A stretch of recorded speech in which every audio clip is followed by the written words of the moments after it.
Το μόνο που ζήτησα από μία συνάδελφο ήταν να μην αναφέρει συνέχεια το παιδί μου στις διαφωνίες μας. Αλλά η αντίδρασή της ήταν κάτι που πραγματικά δεν περίμενα καθόλου. Καλώς ήρθατε σε ένα ακόμη βίντεο για τις ιστορίες της Τετάρτης και όση ώρα εγώ φτιάχνω ένα κόσμημα, σας λέω μια αληθινή ιστορία. Λοιπόν, εγώ δουλεύω στην εστίαση και πριν από λίγο καιρό ήρθε στο δικό μας μαγαζί μια κυρία από άλλο κατάστημα της ίδιας αλυσίδας. Από πολύ νωρίς κατάλαβα ότι οι απόψεις μας σε πάρα πολλά θέματα διαφέρουν.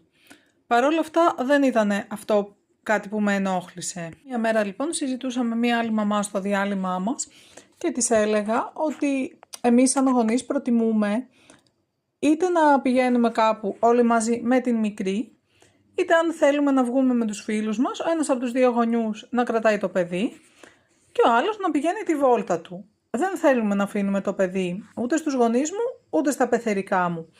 Παρ' όλα αυτά πηγαίνουμε κάθε απόγευμα τη μικρή στη πεθερά μου, που μένει κοντά, να τη βλέπει, να παίζει με το παιδί, να περνάνε χρόνο μαζί και όλα καλά.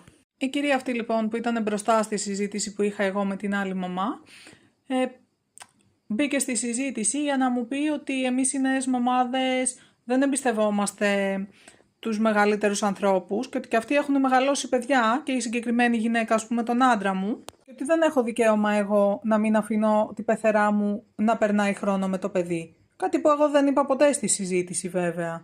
Της ξαναεξήγησα αυτό που έλεγα στην άλλη κοπέλα, γιατί προφανώς δεν το κατάλαβε, και συνέχισα τη συζήτηση με την άλλη μαμά. Και της έλεγα ότι είναι κάποιες φορές όταν δουλεύουμε κι εγώ και ο άντρας μου πρωί και δεν προλαβαίνουμε να μαγειρέψουμε, θα πάρουμε, ας πούμε, φαγητό από την πεθερά μου.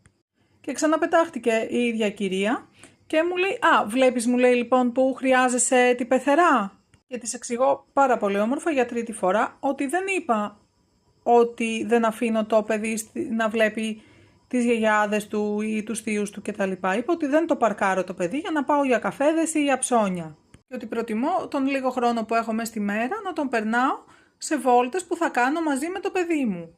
Μετά από κάποιες μέρες, σε άλλη συζήτηση με την ίδια μαμά, που μιλάμε έτσι λίγο περισσότερο στη δουλειά, έλεγα εγώ ότι η μικρή μου, αν και είναι 2 χρονών, 2 και κάτι, επειδή βλέπει και εμένα και τον μπαμπά της που όλη την ώρα κάνουμε δουλειές, όταν θα φάει κάτι θα πάρει το πιατάκι της, θα το βάλει στο νεροχύτη, θα γυρίσουμε από το σχολείο ή τη βόλτα, θα πάρει τα παπούτσια της, θα τα βάλει στο μπαλκόνι, θα βάλει τα ρουχαλάκια της μέσα στο πλυντήριο κτλ. Ότι δεν είναι ακατάστατη δηλαδή και ότι δεν της αρέσει κιόλας και της ίδιας, γιατί αν θα πάμε, ας πούμε, στην παραλία και έχει λίγο άμμο ή αν θα φάει κάτι και έχει λάδια,